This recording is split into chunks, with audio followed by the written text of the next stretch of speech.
How would you like to make your first million? And today we have Nigel Heywood with us, joining us from Canada. And he is a real estate investor for residential and commercial investment.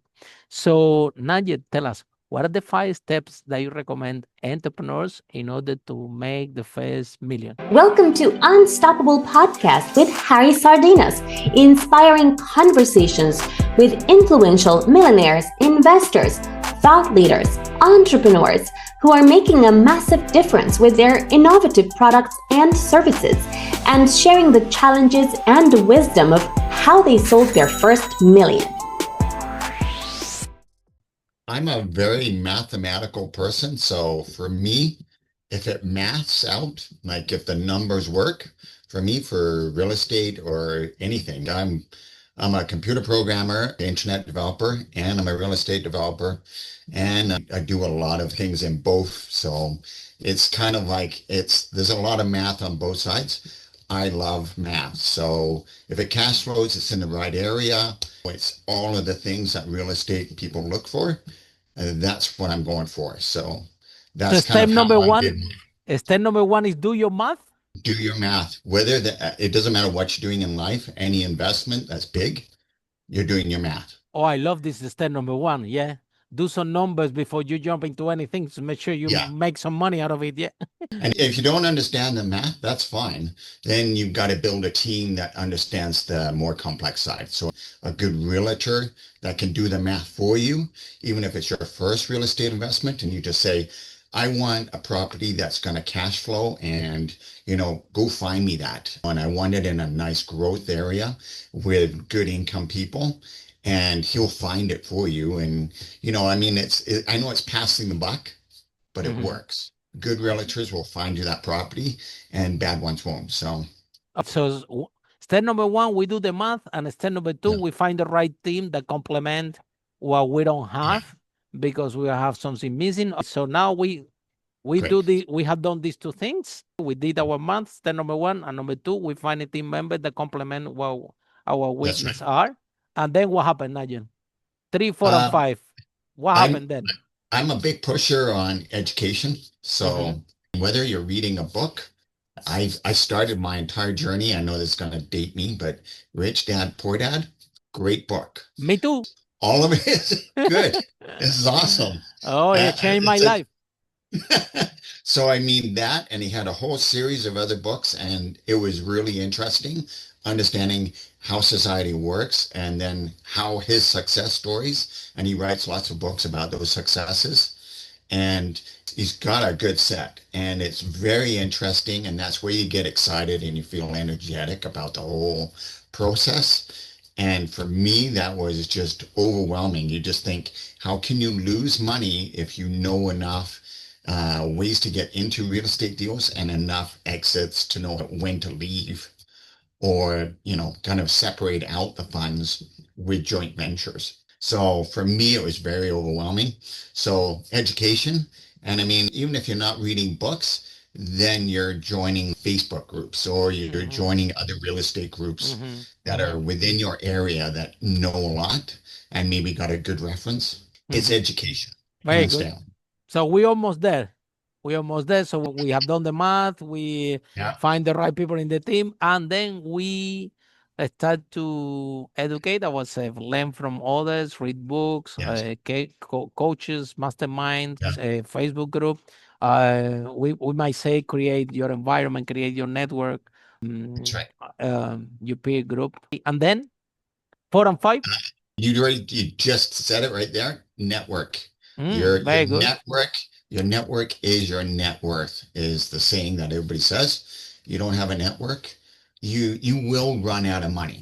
It doesn't matter Yes, what you do. I agree with you. Eventually, you're gonna run out of. of friends. That's what happened with my first business. That's When right. I started the Rich event friends or business. great friends. Oh, yeah. They're brilliant. The problem is they run out. When I did my So first workshop, Nadia was selling the tickets, right? And beautiful. everybody was telling me, wow, the workshop is amazing. You're selling all the tickets. I was selling the ticket to my friends, so they bought it. But what happened in the second one, I run out of friends. Who's Yeah. gonna then you have a Well, problem. I'm sure you got a great program. It's like, Yeah. and I would never turn it down. So, because it's just like everything adds up. Everybody's 2% adds up. Everybody's different ideas from the network contribute so much. Because I mean, I learned this even from the computer side, doing software Mhm, development, mhm, is every single person in the team has something mhm, to contribute. It doesn't matter if they're a junior programmer to a more mhm, senior. Every single person sees it from a little bit different perspective, and it's very useful. And it's the same thing on the real estate side. There's advanced people, and there's even people who are just beginning, and everybody wants a piece of it, and everybody's mhm, working the hardest for it. And those are the people you want to be around. So mhm. And then very good. And the last step. for me, I mean, for myself, even, it's just kind of Mhm. no questions are stupid. So Very if good. if you I love ask it. questions, you get clarity, right? Because it's Mhm, like the more questions you ask, the mhm, more you'll learn and you'll feel comfortable in that mhm, position going forward. So it's mhm, like questions are, I know it seems embarrassing because you're the only one maybe asking questions, especially for myself, because you want to know everything, but you will run out of answers. And sometimes they're not in a book, and it's just a lot of little details that you just have to solve because mhm. those are the ones that kill you at the end. Yeah. So you love math. So I have a math statistics for you. In this podcast, on the top of 5 step how to make your first million, out of the 500 millionaires that we have interviewed, 1 out of 5 are property investors. They are in property, Yeah. and the other 1 out of 5 are in tech, are tech entrepreneurs. Right. So our listeners might assume that maybe it's easy to become a millionaire doing property or doing tech. Well, there is something truth. There, in fact, they're good vehicles because the statistics of this broadcast reflect that. However, Nigel, can you share, because you've been in both industries, um, can you share with our audience the good, the bad, and the ugly of property and tech, so we entrepreneurs don't go after the shiny object and understand what is the risk involved? My first business was in property, No, and I have a lot of it's fun with it. the number one thing that, I think is everyone's fear is change.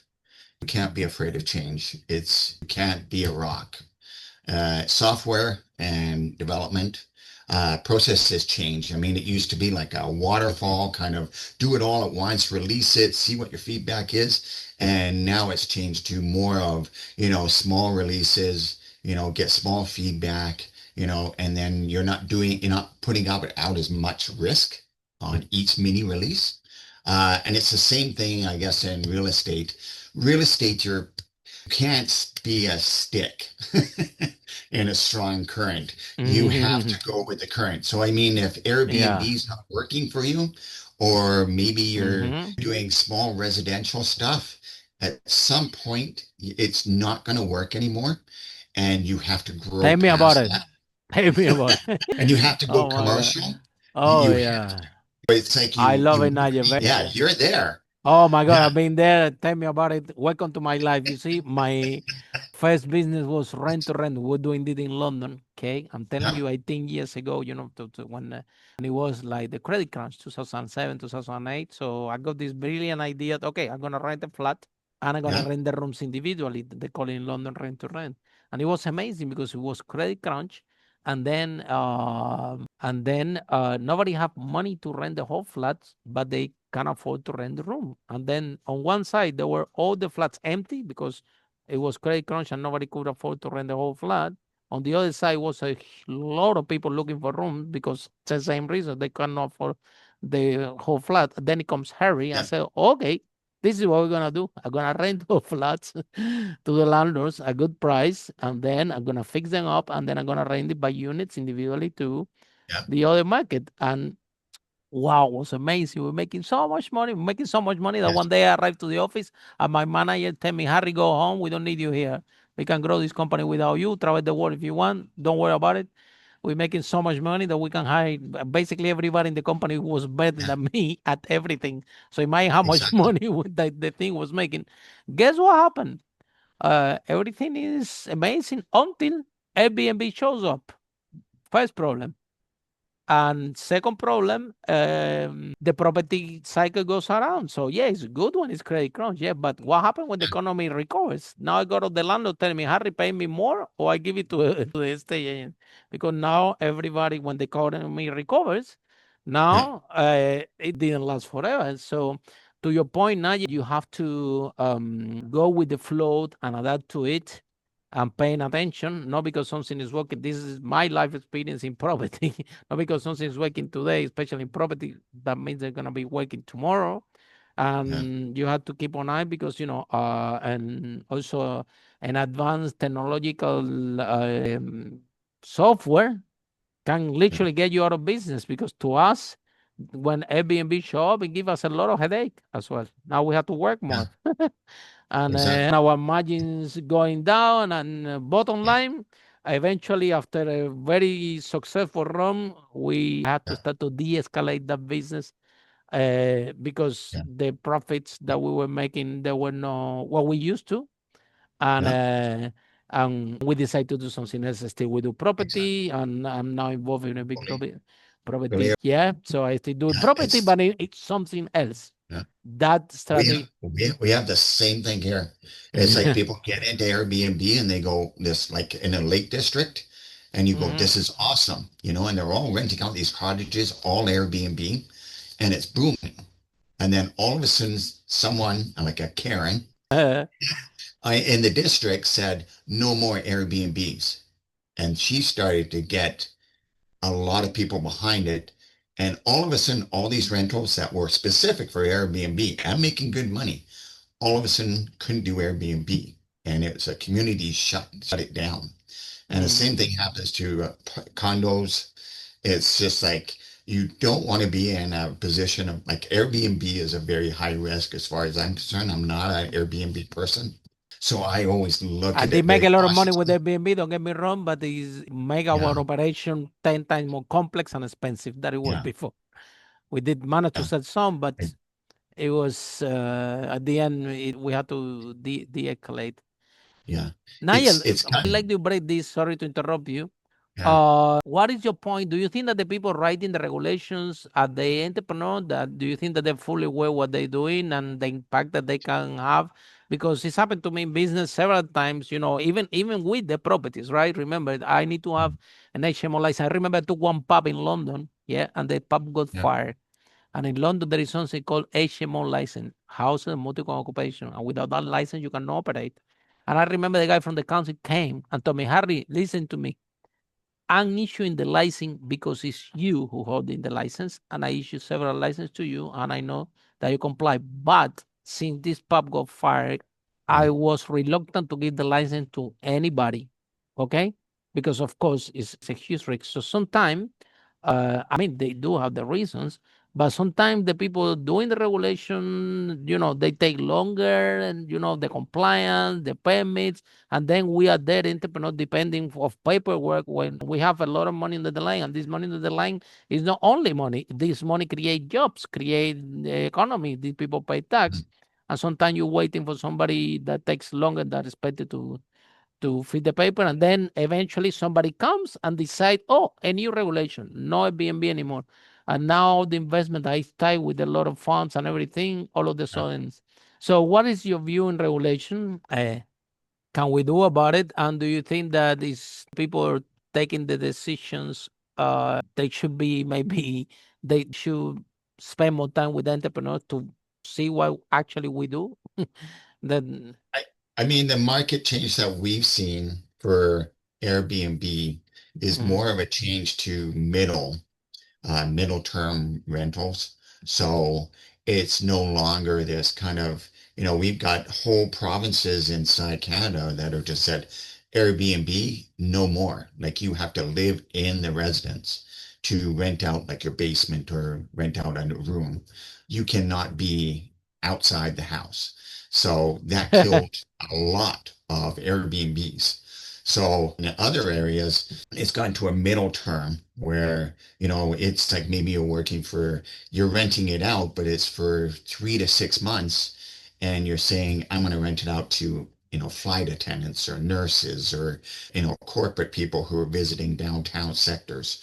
and you're renting it to bigger corporations and you're saying, I will allot this for you guys and I'll give it fully furnished and you guys just relax there and you can always rely on that. And they might do that during, the off season and they might do some Airbnb, but they're starting to become more flexible. Like they can't do 100% Airbnb. Yep. It's not reliable. It's seen it too many times where these guys have actually they've had too many compromises maybe on their property, and Airbnb has decided to go with the tenant or the client and said, no, we are going to side with the tenant. You are responsible for these bad ratings or, for insufficient support for doing your rental. And so basically they start docking them stars and bad ratings, and they even pull the listing, basically killing the whole property. So it's just too much risk. I can't have any one organization be in such control. So that's only, Yeah, and you're a math guy, so you like your numbers, okay, and you like that the numbers yeah, work best. yeah, And I like Nigel, your step number one, do the math, because that yes, reflects that you are a person that will take time doing due diligence. And people think that due diligence is right. just go to the It's, site and so on, but it's yeah, actually do the math for real yes. and mitigate your risk. And I guess this is the part that you love. So tell Do it. us, go ahead. Yeah. I mean, doing the math is more of a, if you don't understand the deal, like it may take me longer on the first time to actually understand the deal if it's something different. But the thing is that I can explain it to myself and I can understand what the strengths and weaknesses are of the deal.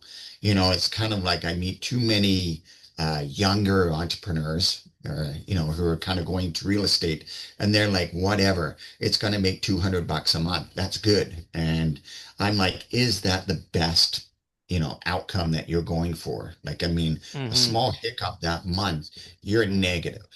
And it's like Absolutely. maybe you should be teaming with someone else and I'm maybe glad you putting a brought little this bit up more down. because It's like we were it's a talking lot about. of risk. Risk is basically mitigated by doing better math. So I mean, whether that's, looking and doing your research better and not making grand assumptions like, oh, this will always go up, it'll always increase in value.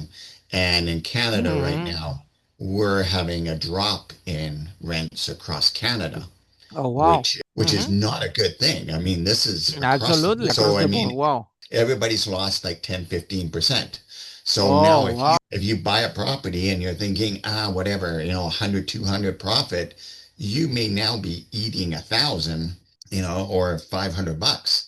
And that's some sectors of Canada, like Vancouver, which are in high demand, they're actually negative and they're okay with it because their property is appreciating, even though the rent isn't covering it, but they're okay with it because they're willing to risk it all that one day the property will be like it'll can refinance the property and pay Mhm. off the amount that they've been losing for years. And Wow. like it's such a dangerous game. But Yes. Toronto and Sound Vancouver dangerous to are in me. those. Yeah. So Oh, I mean, wow. I would rather go into like a secondary market, like Hmm. outside the big city, where there is more flexibility, there is better rents and better, cash flow. And the math work better, right? I Simple at know. the end of the day. It's There are, I remember that when I yeah, de-escalate the property business, we managed to sell over yeah, 5 million. But I remember that we used to this margin. We used to make, I remember, like £2,000 per month cash flow, right? yeah, Profit after pay house. So it that's doesn't good. matter which deal you're gonna bring to. It doesn't matter if the deal is in US, the deal is in UK, the deal could be anywhere. But if it doesn't go close to these numbers, it doesn't work for me. It doesn't have my the numbers and I don't care where the property Yeah, is. Could be in the North Pole. I'm this as yes, long as meet my numbers. I'm exactly. fine with it. But Yeah, and it that's be, the kind of flexibility now that you talk about when you are yeah, in this price. You go rigid, that can be a problem. Yeah, you people take too much risk, right? yeah. And it's more of an emotional thing where they're Hmm. thinking, well, it'll be worth it. It's like, I want that property. I like it. And it's just like, but it doesn't work in the math. And then they're like, it doesn't matter. Mm, I like it. And it's just like, you're overpaying. I don't mm, care. And it's just like, no, that's an mm. emotional, they assume that another property will not come Okay. along. Okay. Next So, question. yeah. Next, cash flow Oh, versus capital growth. I'm the type of guy, you see, yeah. that if I'm looking at the property, okay, and I can make my 2,000 pounds a month profit, yeah. For me, if it goes on price or not is irrelevant. I'm not interested. Yeah, and actually, we property that they're actually like that. They haven't gone up, not even £1. Yeah, but Yeah. consistently they generate cash flow around that range for so many years, right? Mhm. So, what's your opinion? Cash flow, versus whether other investor will say, no, no, no, this house will go up in price, and this is when I'm gonna cash up. So I don't care if if I'm breaking even or if I make very little in rental.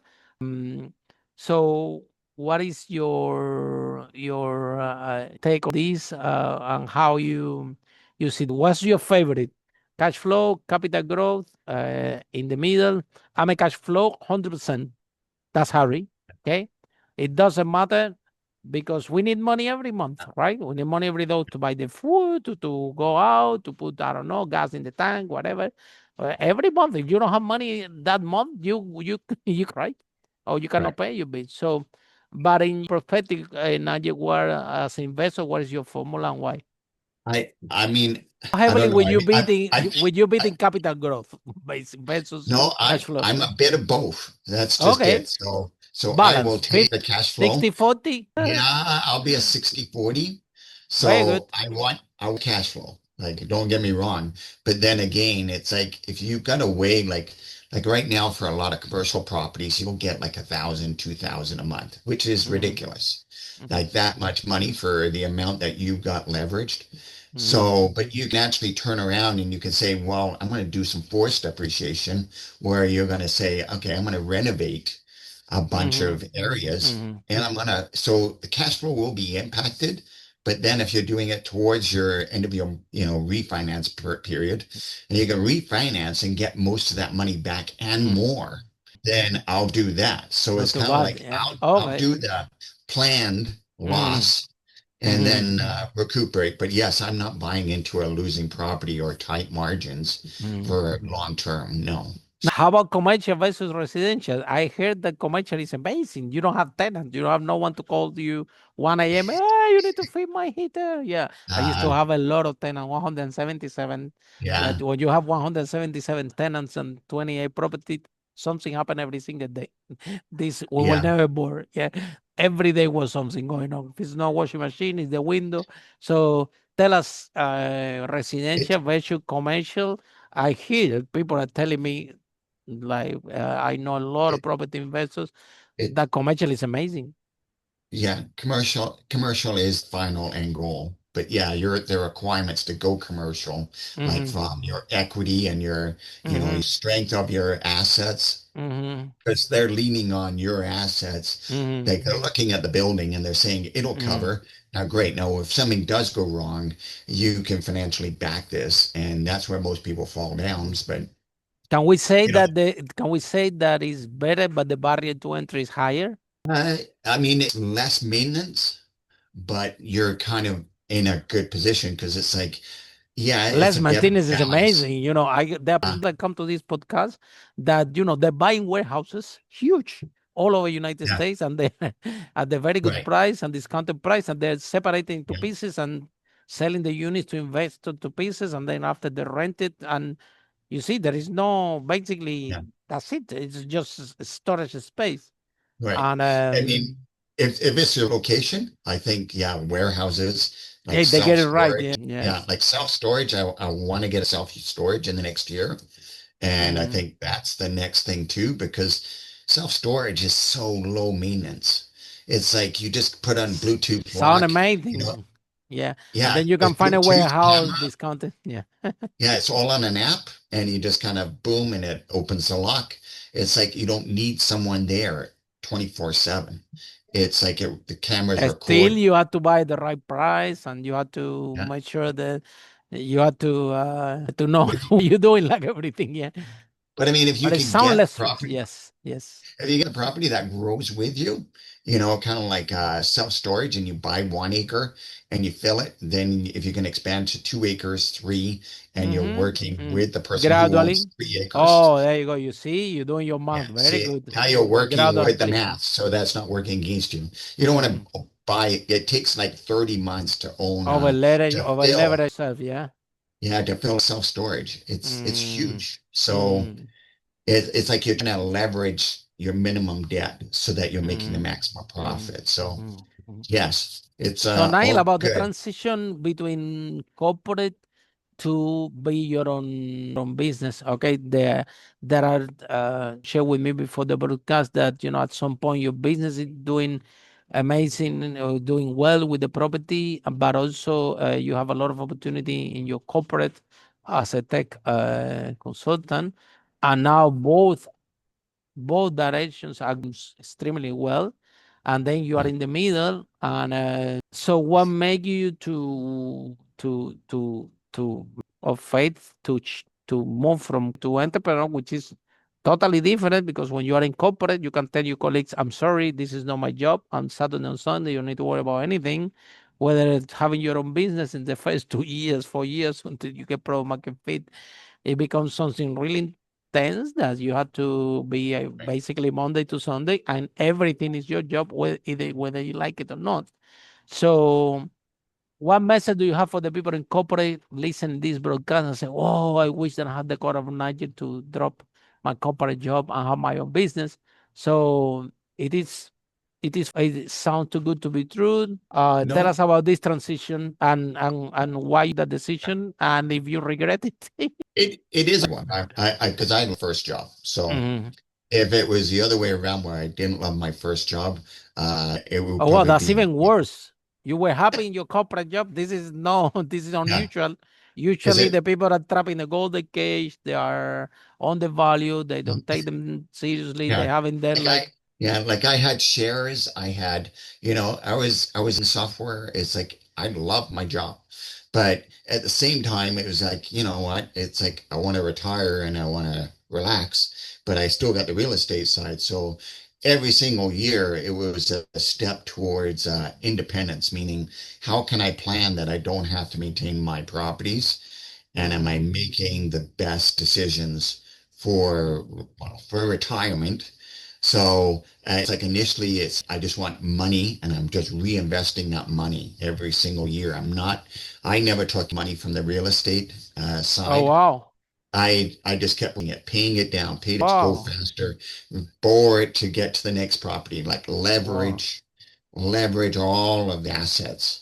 So Mm. there, as soon as like, more than 25% in an asset, I'd be borrowing it to go get another asset and then borrow from those. No, we never And retire. We never retire. Basically, we change, like, we work because we want to, not because we have to. Right, a different dynamic.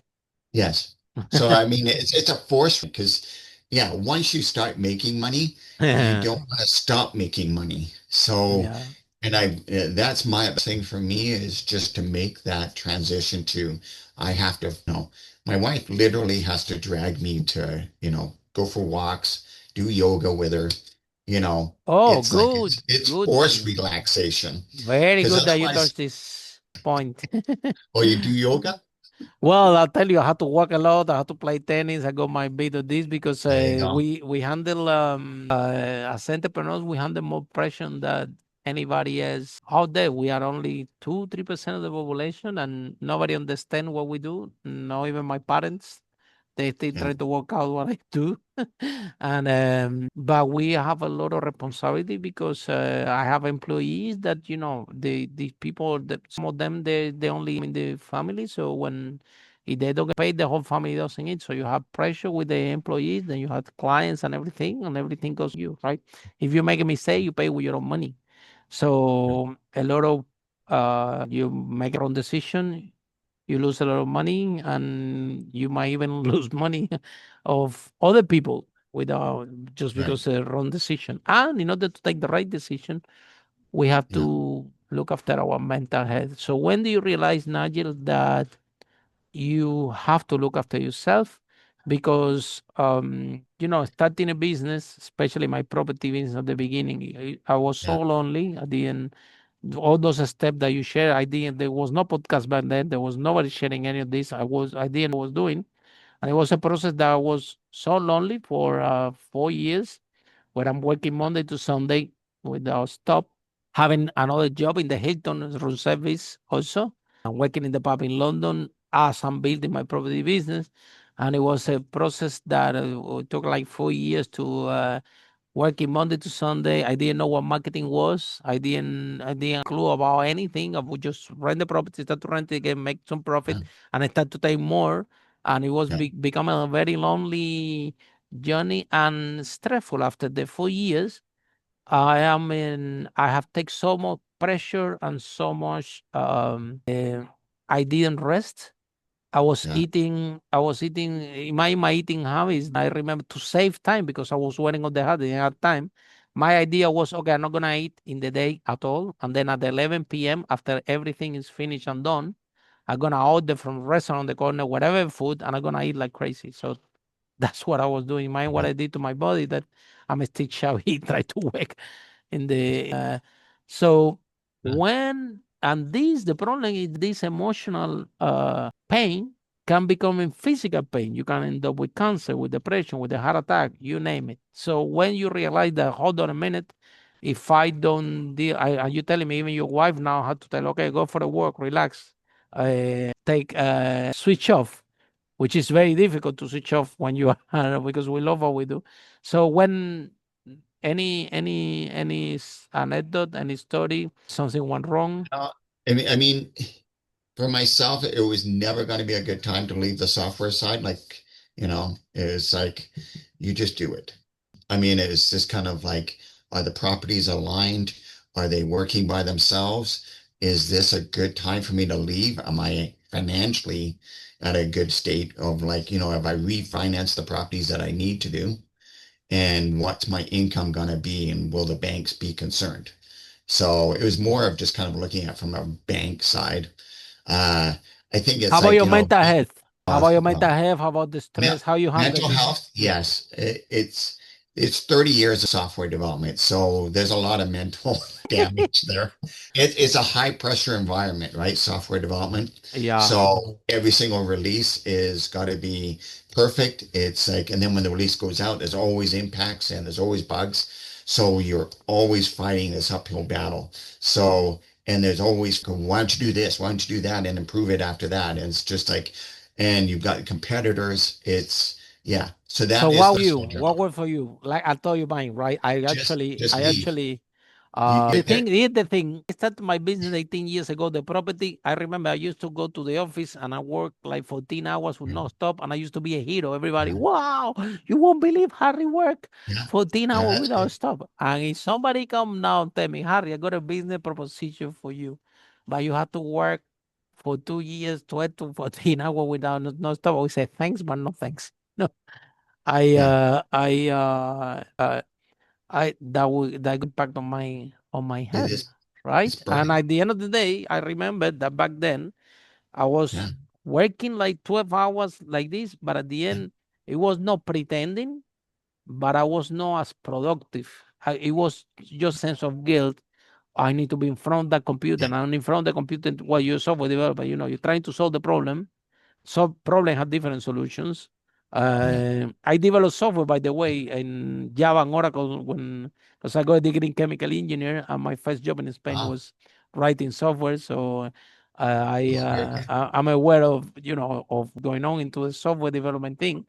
And Yeah, then you see you problem have different solutions, and you're in front of the yeah, computer trying to solve the problem, business problem, and there is no way out the solution. And the whole week in front of the computer, whether I realized during the years with a lot of therapy and personal yes, development and reading a lot of books, like you said, and find more entrepreneurs and yeah, masterminds and so on, that well, if you switch off and you change your approach, eventually the solution comes.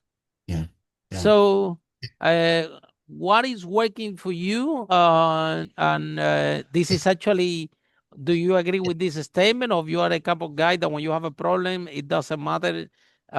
you will stay in front of the computer, whatever it takes until it gets solved, or even Yeah, that means burn out yourself, or you realize the years that maybe making some yoga or making something is actually make you more effective.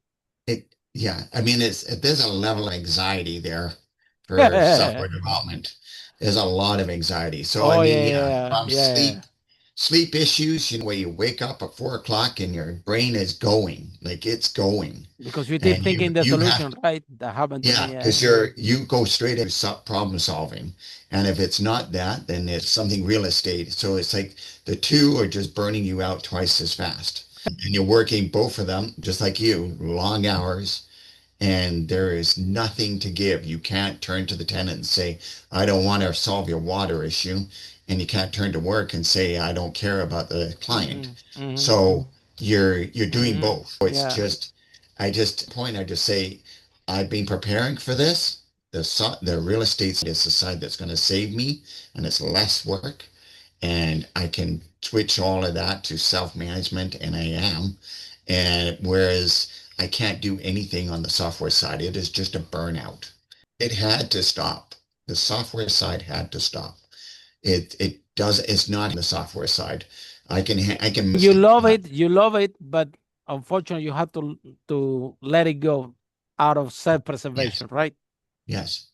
Yeah. So yeah, and we both relate on this. It's like, yeah, you used to be a chemical engineer, and then yeah, Yeah. I mean, there's probably a lot of burnout you get in a chemical Mm. engineer. No, I never did the chemical engineer. I was doing software development, same like you.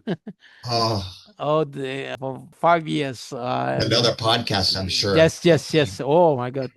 And then I don't regret my software thing. Actually, the my tech team, we do a lot of tech and get involved in a lot of tech businesses Yeah, and help it stand up to grow because this is my side of tech, right. which I love, by the way. And then I try to do my best to get involved, helping entrepreneurs to grow the business the best that I can.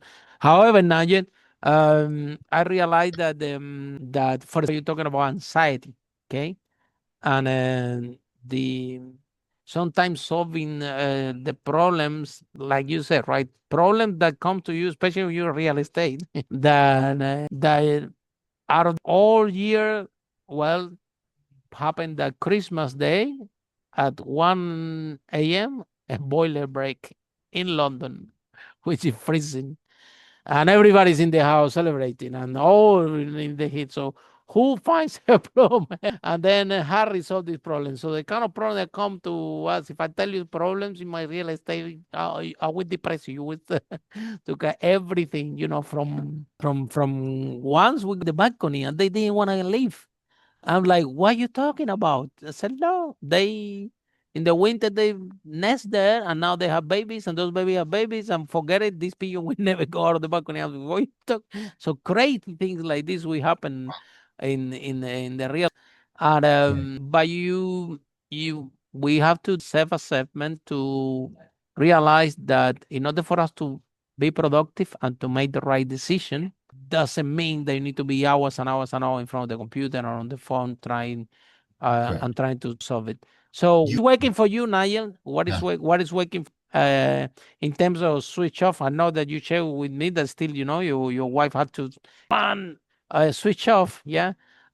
But at least you're aware. So can you tell us what it, is working for you? What helping you to like traveling goods for me. When I travel, uh, yeah. Oh it's no, brilliant. we still travel. My wife is a big beach person, so Good. that always costs me every year. So she's gotta, she's her downtime, even if it's Mhm. maybe away from me too. But but it's good. It's good. Yeah, I because mean, it's a otherwise you're forced gonna end vacation. up dragging her to your thing also. But She I will do love drag networking with crazy. people. Yeah. I do love Okay. networking with people, and it's like, if we can combine both, Mm-hmm. like do a real estate cruise where you're Mm-hmm. kind of like, oh, you're Very just for a good. few hours a day. That And works. you meet other real estate people, and at the same time you're enjoying a cruise. And they have those cruises, and they're to me. Mm-hmm. So, and it's like it's the best of both worlds. I don't feel so bad then. I get it out of my system. Mm. So, And how about from the mental health to use? It's actually helping you to actually switch off travel or switch off yeah, and deal travel with it. like we're big hikers, Oh, like good hiker. the mountains, it's the Rocky Mountains near us, so Banff Mm, and all those areas. So they're like 45 minutes away an hour. So for us, like hiking a mountain, which my wife loves doing mm. too. Oh, So for me, plane yeah, traveling and going for a walk. Yeah, that's what works. yeah, Yeah. I yeah. hate the gym. Yeah, should be saying this because we encourage Oh, everybody to be healthy here, but that's the truth. don't do the So gym. I do though. I don't mean, like yeah, it. Don't like in enclosed place with those yeah. so many things, No, and I have to this. I still I have to do it. And somebody in this podcast came and told me, right, yeah, Harry, you how you after 30 you lose muscular mass and have to do some weightlifting. that's right. Tennis is gonna make it for you Yeah, or walking. You yeah. have to do this, and I'll say, okay, fine. Let me see how I can make this work. But You, I'm getting that. It's good. No, I think Mm. it's like over 40. I think you lose 10% of your muscle every 10 years. So Ah, it's like by okay, the time you're 80, okay. you've lost 40% of your muscle. So if you're not working out, you are going to be, yeah, it's not you, Mm. but anybody is going to, It's simple that fall biology. down, Yeah, yeah. that fall disc could be, the thing that puts you in a wheelchair. Whereas Mm, if you're healthy, mm, you're still running. mhm, So yeah, my wife is my inner spirit of exercise. So she's like, mm. go to the gym. Let's go for this. Let's do this. It works. Very good. Yes. It's Wives just hold you accountable. yeah, Maybe she's yeah. I right. think. Well, the thing is because I've been there, okay, and the not switching off thing, right? Something for sure, your business is gonna work. But when you have to look, that's what happened to me, right? You see, you are all in 100% Hmm. to make the business, and it will work.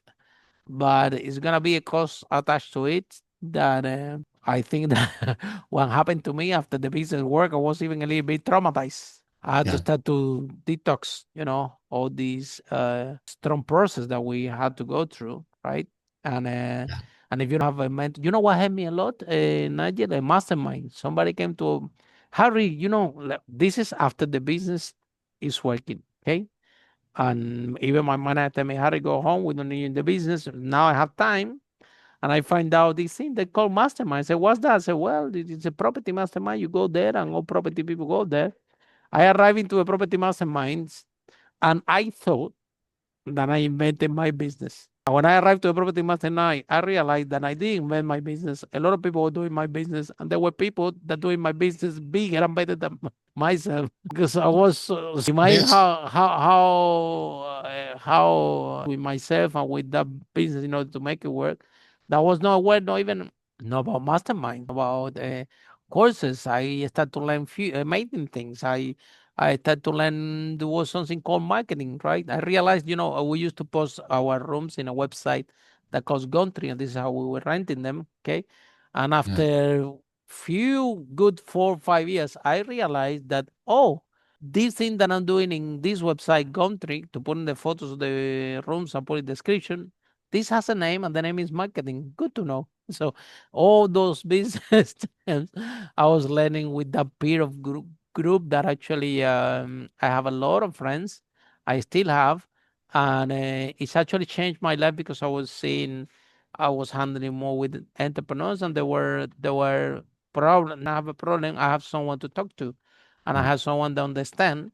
Because when I have a problem, I go to speak with my dad. My dad is a teacher. My mom is a teacher. I cannot go to tell them I have this business problem because if they take the advice, like sometimes, even they will try to advise me, and then I will have a second challenge, which I said, no, Harry, you don't listen. It's not that I don't listen, but I only listen for people that qualify to give advice. We talk about business, about property business, Hmm. and I get it. You're my dad, you're my mom, you love me, and you want the for me.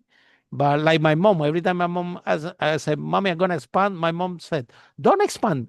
No more expansion. This is my mom. Yeah. I said, Mom, do you really know what? No, I said, no, I want to know, but no more expansion. It's okay like this, you see.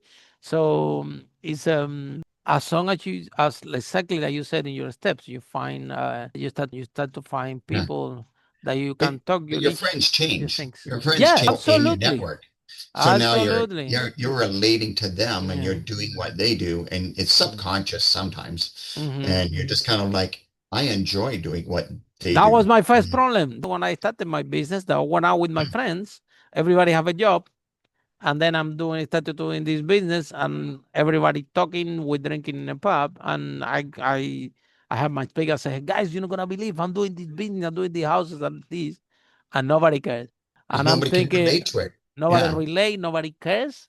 Yeah. And I'm The thinking, oh jealousy. my God, I seem that I'm gonna run out of friends Yeah. faster than what I thought because nobody cares and don't even wanna know about, wanna talk about. They don't, and I'm telling, look, it's hard. I'm doing this, and Yeah. I need some help. And everybody, what? Okay, so let's move on. So Yeah. But you're not bragging. You're no, like, exactly. there's You have to opportunity. share. You doing Yeah. right? Like everybody was sharing Yeah. what they're doing. Everybody was doing. I have this problem at work. I have Yeah. this. I have this. Everybody was laughing. Everybody was drinking. And then I go to share my piece, like everybody else was doing. What happened is what I'm sharing. Nobody cares. Yeah. It's It's no just interest of anybody. I try to get involved in real estate and go, look, this will money. I just don't have, I need partners in this, and this will come out with 500,000 profit. And they're just kind of like, well, I don't know. And I'm like, it's like, this is going to be successful, guys. Like, and I show them the numbers, but they're just kind of like, no, no, no, no, no. It's kind of frustrating because it doesn't matter how much you want to help them, there's just something extra change inside them. Mhm. So, and then it becomes, whereas if you meet with real estate people, they're all like, oh yeah, and how about this deal? Well, maybe you could Mhm. change this deal to do this. And all of a sudden it's all energetic and everybody's making money. And it's a totally different thing where everybody's Dynamic going, when you are out yeah, there, right? yeah. And they're all patting everybody's making money. And Mhm. you feel like this is how it should be, Mhm. where everybody's a winner at the Very table. difficult to find these. Took me a lot of Yes. years to find this. And now, totally the opposite. Like, even this podcast, 500 Millionaires, now I happen to be that the only friend that I have are entrepreneurs. Most of my time I'm Hey, spending with entrepreneurs. And I had to think, yeah. now if you tell me, Harry, which friends are you have that know entrepreneurs? I had to time because it will to tell you, well, someone that was cool from childhood, I have this friend and this friend. You change the whole dynamic, and Yeah. all your friends or everything that you is you create your new group of friends, right? And you can this thing that we're doing here, sharing our experiences. I think that for people out there, right, that they are starting their own business or growing the business or going to tough real estate, because here we say it as it is. Real estate is amazing, but when something Oh, goes wrong, it's a lot of money. So and yeah. sometimes don't kill yourself. It's not worth it, and you make the money back again. If I tell you how many business I did and I've lost money, I make it back again. Oh, So don't need hey, to jump out of the bridge. You I've always lost can make some it too. again. Yes, we all been there. It's just Yeah. an experience, a learning experience. However, uh, be careful with real estate. That do exactly like Nigel described here. Try to find your peer group, your masterminds, your framework, your friends in that space that Perfect. will mitigate your risk. So, last message, Nigel. If people are in love with this conversation and want to learn more from you, want maybe are interested in the deal that you're doing or anything, how people find you, how this process work. It's glacierpeakinvestments.com. So And then glacier when visit this way, what they're gonna find? it's just contact information, and then I can, I'm always looking for investors. I'm always looking for people who, I mean, even if it's just a talk, I don't even care if you Mhm. want to invest. It's just, I'm out there to help other people. I think everybody should be a winner in this, and there's lots of real estate deals to do this, no matter where you are, whole learning curve.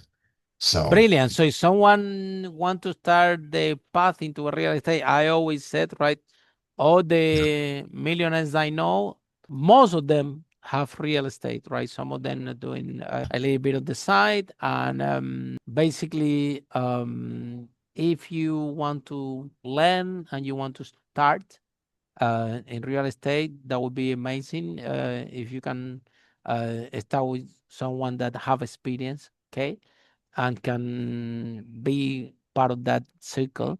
And like I said, I'm very grateful to property. Yeah, property is not my main thing as we speak now, but yeah, I'm involved in property. I always will be. I'm very grateful because all my life and everything that it was fun mainly by my business. You will see people say, well, you need to live your dream. Well, let me tell you something. My dream is, the public speaking, all this conference that I do all over the world.